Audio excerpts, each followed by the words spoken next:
All right. Hi, everyone. Thank you for joining us today. We really appreciate you taking the time out for this. My name is Haley. I'm on the product marketing team here at Precisely, and I'm joined by my colleague Geeta from the product management team. Today, we're going to walk you through what we think is one of the most important topics in IBMI security right now, making sure the right people are getting on your system and the wrong people are not. And the best way to do that in 2026 is multi-factor authentication. Before we dive in, just a few housekeeping notes. This session is being recorded, so you will receive a link for the recording and the slide deck in your inbox. So feel free to share that with your colleagues who couldn't make it today. We are also coming to you live, so if you're having any technical difficulties with the audio or the visuals, please feel free to use the Q&A box on your screen and someone from our team will be in touch with you. You can also use that Q&A box to send in questions anytime during the presentation. We do have time at the end for answering some questions if time permits. But if we don't get to your question, please be rest assured that we will reach out to you via email. Geeta and I will get to as many as we can at the end, and then we'll just follow up via email for the rest. But with that, here's what we are going to cover today. We'll start with what's happening in the broader regulatory landscape because a lot of what's driving MFA adoption right now is coming from outside organizations, not inside it. Then we'll get specific on some compliance changes that are happening in 2026 and that we really need to know about. And from there, we'll get more practical. So if you're evaluating an MFA solution for your IBMI, what should you actually be looking for? We'll get to that. And then we leave time at the end for Q&A. So without much delay, let's get into it. Let's start with the big picture, right? What is going on in the regulatory landscape right now, and why does it matter for our IBMI security strategy? I want to give you 6 themes to keep it tight. These 6 themes are what we see, what we've been seeing come up across every analyst, every vendor, every regulator. And then we look at some of the leading voices in the industry, what they're actually saying about 2026 specifically.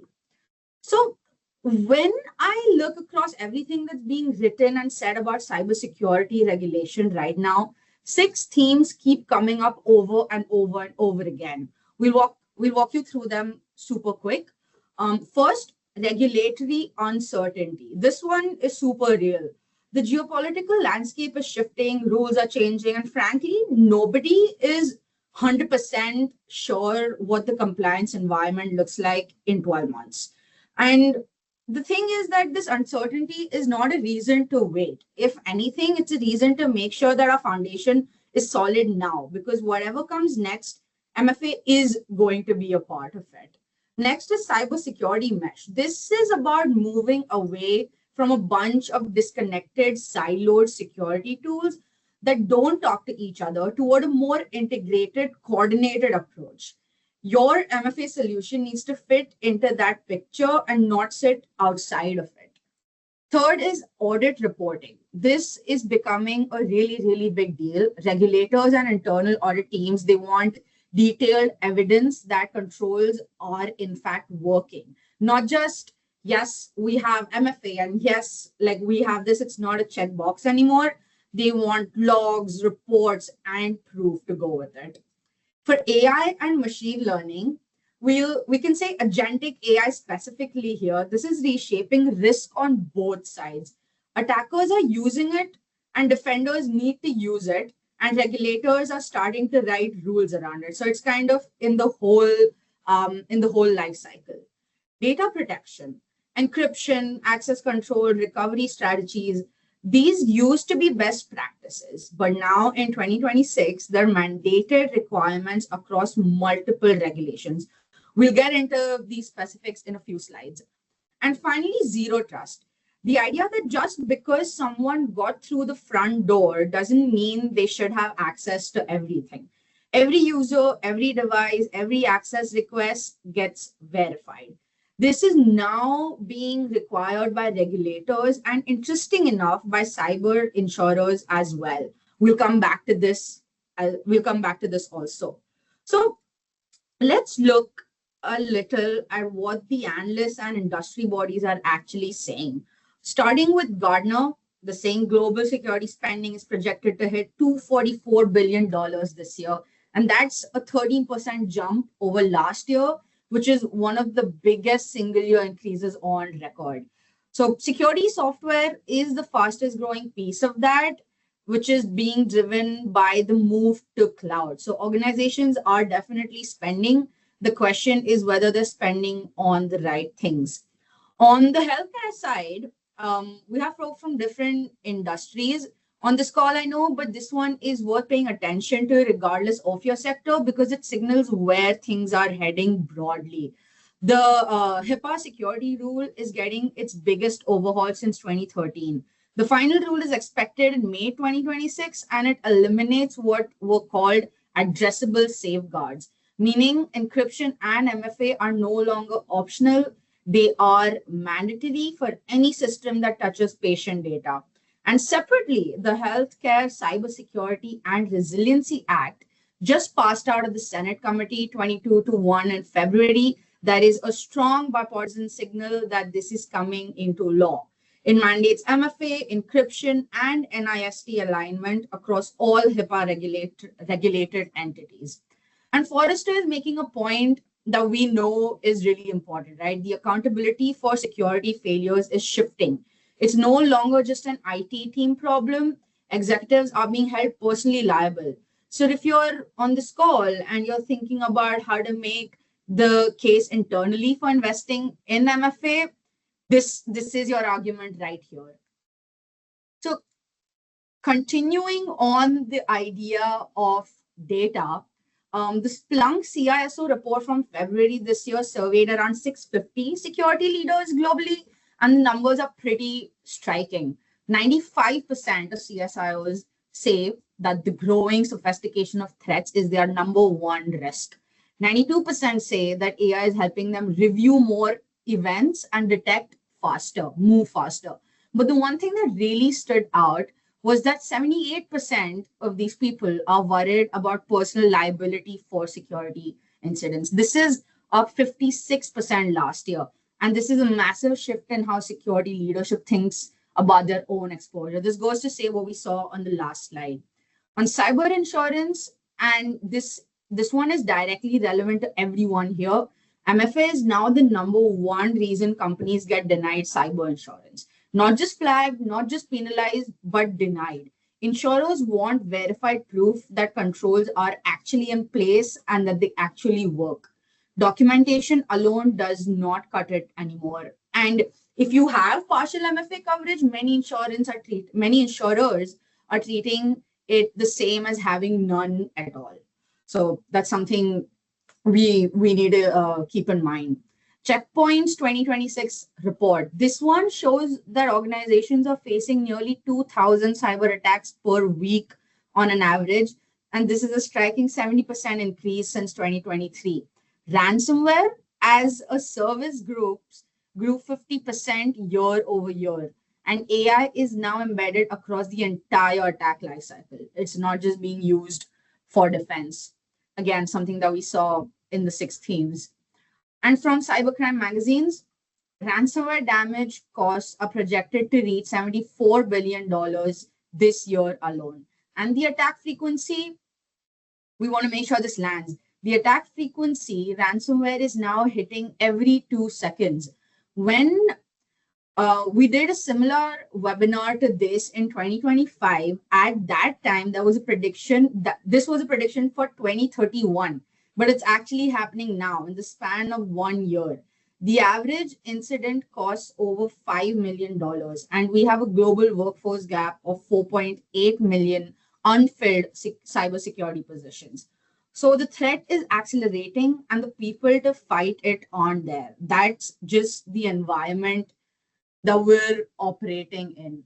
So to kind of give you a summary, if we pull it all together, compliance in 2026 is not something that we are able to treat as a checkbox exercise anymore. It's not something that the IT team handles quietly in the background. It is now a core business function. The cost of not being compliant which is the fines, the lawsuits, the insurance denial, the reputational damage, not to mention, these are now genuinely outweighing the cost of getting ahead of it. But the good news is that MFA is one of the clearest, most concrete steps that we can take right now. It's able to directly address what regulators are asking for, what insurers are requiring, and what the threat data tells us is the number one attack vendor.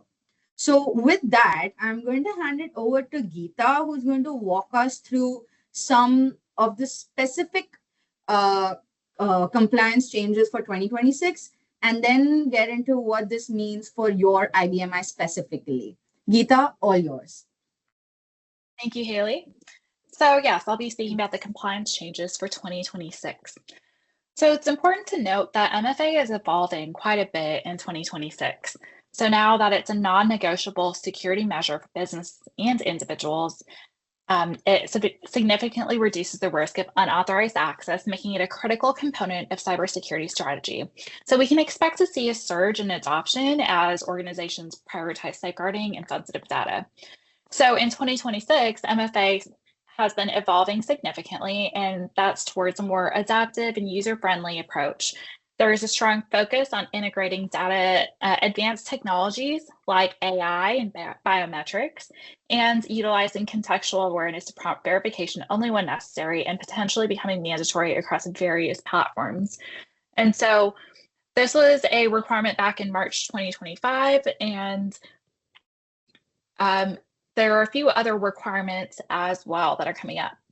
One of those is PCI DSS. So version 4.0.1 in 2026 is the current requirement. So the PCI standard is something that defines security requirements for merchants and other businesses to handle credit card information in a secure manner that helps reduce the likelihood that cardholders would have sensitive financial account information stolen. And so the new requirements require mandatory multi-factor authentication systems. They also require network security and firewalls, data protection, also known as encryption, continuous monitoring and testing, secure systems development, and third-party management.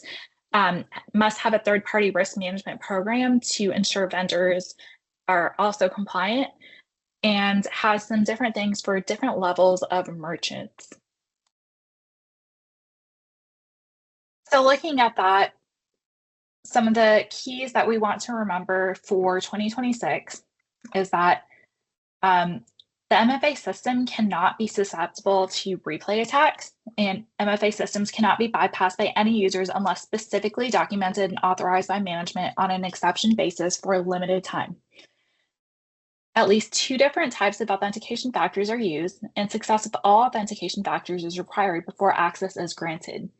So looking at Assure MFA, we can help with achieving regulatory compliance by utilizing a one-time token, which cannot be reused in replay attacks, and all users are configured to use Assure MFA must authenticate with additional factors. Assure MFA relies on Radius as one type to comply with 2 different types of authentication, and also has TOTP support, and which qualifies for ODA implementation as well. Assure MFA ensures that rejected authentication requests do not grant access to the system. DORA is another regulation. So the Digital Operations Resiliency Act is an EU regulation aimed at enhancing operational resilience in the financial sector. It focuses on managing IT risks and incidents and harmonizes existing rules across EU member states. So this is having an interesting impact on financial institutions as there's a much more increased regulatory burden. So extensive documentation and reporting requirements, as well as a need for robust governance and oversight. There's enhanced cybersecurity that's required, a stronger focus on cybersecurity measures and incident response, operational resilience, improved ability to withstand disruptions and recover quickly, as well as innovation opportunities, the potential to drive innovation in digital technologies and risk management. So some of the key requirements are for IT risk management, implementing robust risk management frameworks and setting clear risk tolerance levels, and ensuring business continuity and disaster recovery plans. Third-party risk management, implement due diligence and oversight of third-party service providers, digital operations resilience testing, conduct regular testing to assess resilience capabilities, and include cybersecurity aspects in testing programs.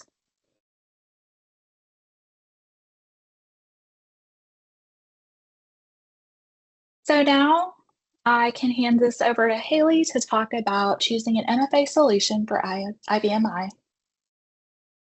Thanks, Geeta. Yeah, so now that we've covered the regulatory drivers and what some of these compliances and rules mean in practice, let's get into the more practical questions. So if you're sitting here today thinking, okay, we need MFA on our IBMI, how do we make the right choice? That's what we're going to walk you through now. So the first question is, why is MFA required, right?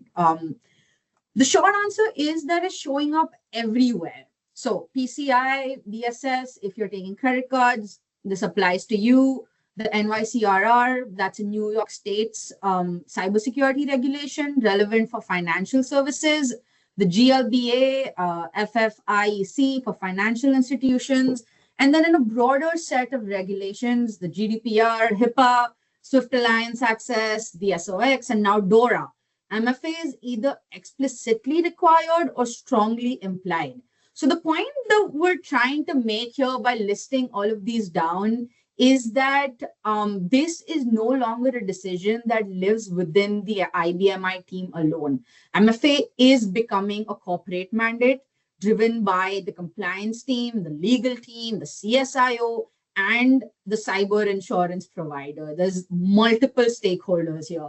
The IBMI needs to fit into whatever MFA framework your organization decides on. So if you're not already in that conversation, now is definitely the time to be.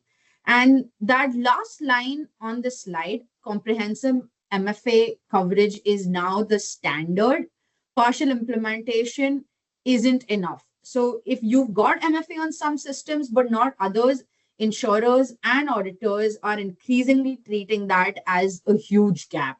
So once we've seen why MFA is required, the natural next question is why MFA specifically? So on the next slide, we see this because stolen credentials are now the #1 entry point for ransomware attacks. Not sophisticated zero-day exploits, just someone getting hold of a username and password. Passwords alone give you no real protection against that. What MFA does is it adds that layer that makes stolen credentials useless on their own. Something you know, your password, something you have, which is a device or token, and something you are, a biometric. An attacker needs all of those, and not just one. And the stat that I always come back to is that MFA blocks 99.9% of automated attacks. It is not bulletproof. Nothing really is. But it is by far the most effective single thing you can do to protect access to your systems. And it's worth saying that this is no longer just a recommendation. Regulators require it, cyber insurance requires it, and enterprise security mandates are requiring it, which is reiterating the same requirements. So if there's anything that you want to take back from today, it's this: that MFA on your own on your IBMI is not optional anymore. The question is just which one you choose. And that's what we're going to do next. So I'm going to hand it over to Geeta to show you how precisely addresses this. Thank you, Haley. So we're continuing to enhance Assure MFA. So first, as part of the PCI DSS 8.4 requirements, we have the time-based one-time password. which we'll get into a little bit more, but it's an authentication option which became generally available in March of 2026. And this allows for security administrators to utilize one-time password solutions across their organization and for IBMI logins to be prompted to input a one-time password when logging in to each IBMI account so that there's an additional layer of security which is added to the authentication process. So this has already come out, and then the next few enhancements are coming up. And so as we look to the future, we're working on the ability to integrate IBMI MFA solutions with other authentication and identity management solutions in order to standardize with corporate standards and streamline user management. So we're going to be having an MFA device authorization flow support that's coming up. So we're working on big identity providers integration such as Okta. And so this will also be along with the integrating of the MFA user synchronization. So allowing for an automated solution to synchronize user definitions for MFA efficiently through an integration such as Okta. And so that administrators can avoid the cumbersome and error-prone manual process, as well as MFA user lifecycle management coming up with identity providers such as Okta, where administrators can have an automated, can also have automated solutions to synchronize user definitions through this. In the future, we're also looking into AI as well as model context protocols. And if y'all are interested in that, please reach out to Product to Talk. We'd love to hear what you think about that.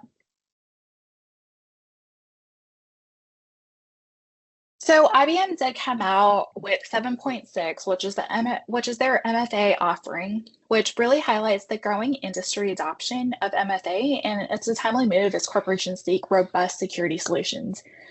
But note that Precisely has been focused on MFA for years. We have deep expertise and a track record of continuous innovation. We've helped many customers implement an MFA solution, and we offer a more comprehensive solution.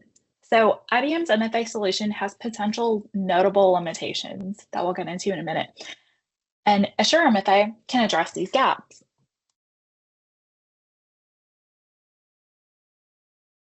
So when you're choosing a MFA solution for IBMI, for your IBMI, you want to note a few different things. So IBM's solution is limited to TOTP only, whereas Assure MFA has a much more user-friendly authentication. We support multiple authentication methods, including push notifications and on-demand authentication, which are more user-friendly. And then we also have the TOTP solution. Assure MFA utilizes centralized Radius servers as one option, making it easier to manage. IBM's implementation requires users to create and configure keys for each system, which can be a really complex process. Assure MFA supports integration with various IAM identity and access management platforms such as Okta, Duo, Microsoft Entra, which was previously known as Azure Active Directory, as well as others, which provides flexibility and ease of use. Assure MFA also offers a phased approach to defining users and applications. This allows for better productivity and gradual testing, whereas IBM's MFA requires all applications to be MFA protected at once for selected users. Our MFA integration with SAM offers enhanced ransomware protection, taking MFA to the next level and contributing to your zero trust strategy with our ransomware protection. We have flexible control as we provide the ability to define controls at the individual user group or group level, offering more flexibility in implementation.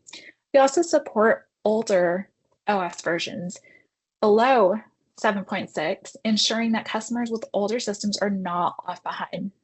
So Assure MFA offers a complete and holistic solution. And with that, we can move on to questions.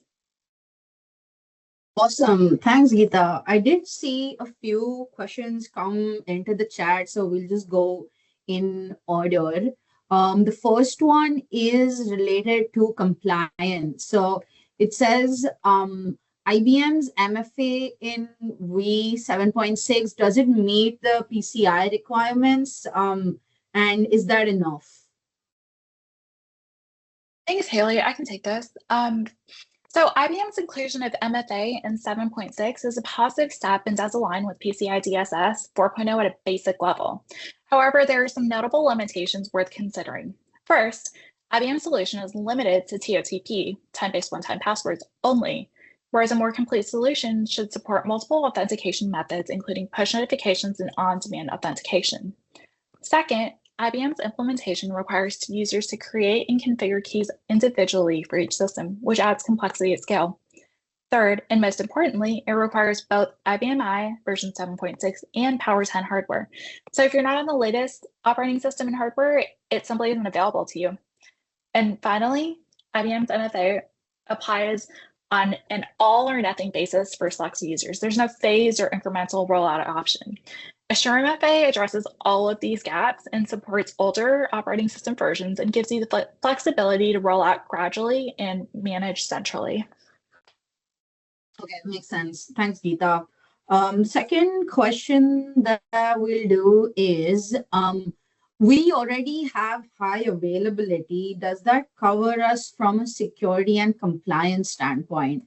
Okay, that is a good question, and that comes up pretty more often than you think it might. So this is important to address. So high availability is definitely something that you should have in place. It's one of the core competencies along with security when you think about like a holistic security end-to-end life cycle.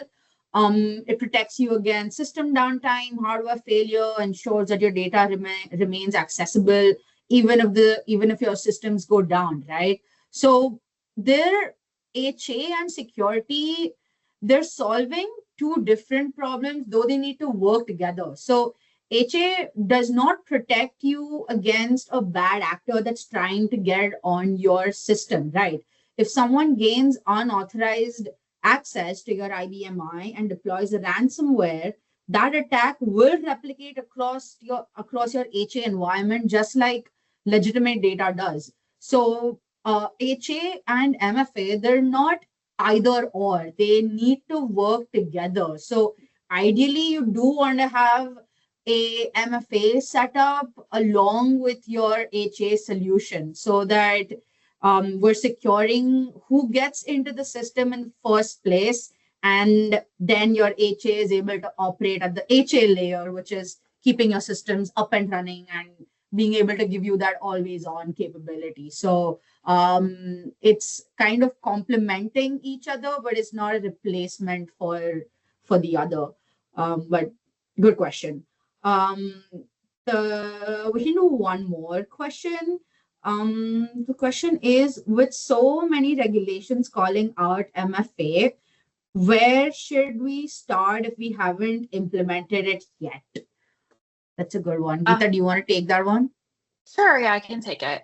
So I know it can be kind of overwhelming if you haven't started with MFA yet, but there's some good news. You don't have to do everything at once. So first, you just have to understand which regulations actually apply to your organization. So for example, like PCI, DSS, if you're processing card payments, HIPAA, if you're in healthcare, DORA, if you're a financial institution operating in the EU, et cetera. And so once you know your compliance obligations, you can prioritize accordingly. From an implementation standpoint, we'd recommend starting with your highest risk access points. So like remote access, privileged accounts, and administrative users, and expanding from there. Assure MFA is specifically designed to support this kind of phased approach, allowing you to define MFA roles by user, group, job type, or application so you can test, validate, and roll out gradually without disrupting your entire user base on day one. Great. Thanks, Geeta. That makes sense. That was the bulk of the questions that we had in the chat and they kind of duplicated. So I think we got majority of it. If we didn't get your question, please be rest assured that we'll reach out via email. To close out, we do have a couple notes for you. So if you are wanting to get started and want to have conversations broader than MFA, just with your security posture, we do have a free risk assessment that you can take. you can head over to the Assure Security webpage and find the button right at the top. There's a super simple short form that you can fill out, and an expert will get in touch with you. And there's another note that I'm going to let Geeta share with you. Oh, hi. If you're interested in getting in touch with us, we're always looking to improve our products based on real customer needs, and your feedback plays a direct role in shaping our roadmap. So if you'd be open to it, please reach out to our product team for a short, focused conversation to gather insights, validate ideas, or discuss potential enhancement. Participation is completely optional and there's no obligation. Your input simply helps guide future improvements. So please click the link and get in touch with the Assure product team. Thank you. Awesome. And with that, that's all we had for today. Once again, thank you for taking out the time and being a great audience. We will catch you on the next one. Hope you have a great rest of your day.